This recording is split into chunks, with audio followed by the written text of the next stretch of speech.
हरियाणा विधानसभा चुनाव का घमासान चल रहा है। बीजेपी की पहली लिस्ट सामने आई, इस्तीफों की झड़ी लग गई। जहां एक ओर पूर्व विधायक इस्तीफा दे रहे हैं, वहीं दूसरी ओर कई दूसरे नेता पार्टी छोड़ने की तैयारी में हैं।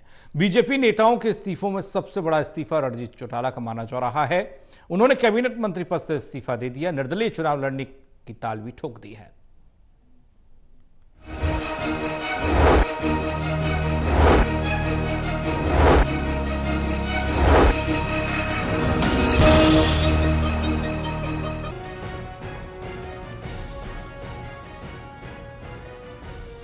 बीजेपी ने अपनी पहली सूची देर शाम जारी कर दी, लेकिन उसके बाद गुरुवार के दिन की शुरुआत इस्तीफों से हुई।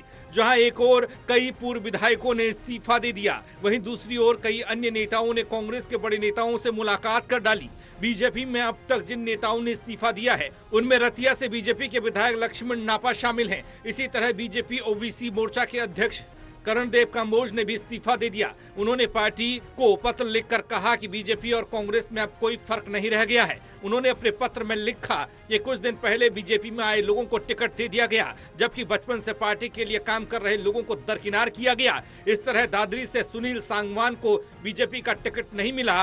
जिला अध्यक्ष दादरी किसान मोर्चा विकास उर्फ भल्ले ने भी बीजेपी से इस्तीफा दे दिया। यही नहीं, गुरुग्राम बीजेपी के नेता जीएल शर्मा ने भी गुरुवार को दीपेंद्र हुड्डा से मुलाकात कर डाली।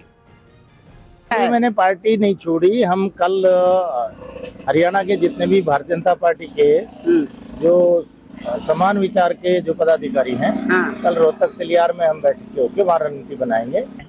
कांग्रेस मेरा पुराना घर है, तो दीपेंद्र जी से मेरे पुराने संबंध हैं, इस नाते से मिल रहे हैं। अब उस निर्णय के विषय में मैं क्या कह सकता हूँ, जैसा होगा ना, कर्तम सो भुगतम, जैसा करें वैसा पाए। कोई बात नहीं है, मेरा कोई इस विषय में कोई अभी विचार नहीं। हम सब रोहतक में कल इकट्ठे हो रहे हैं।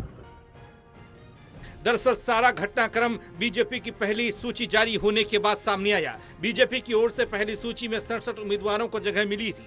इसमें कई विधायकों के टिकट काटे गए थे, जबकि कई ऐसे चौंकाने वाले नाम शामिल किए गए थे जो पिछले दिनों पार्टी में शामिल हुए, जेजेपी छोड़कर आए थे। उनमें से 3 लोगों को टिकट दे दिया गया, जिसमें देवेंद्र सिंह बबली को टोहाना से उम्मीदवार बनाया गया, जबकि अनूप धानक को मैदान में उतारा गया।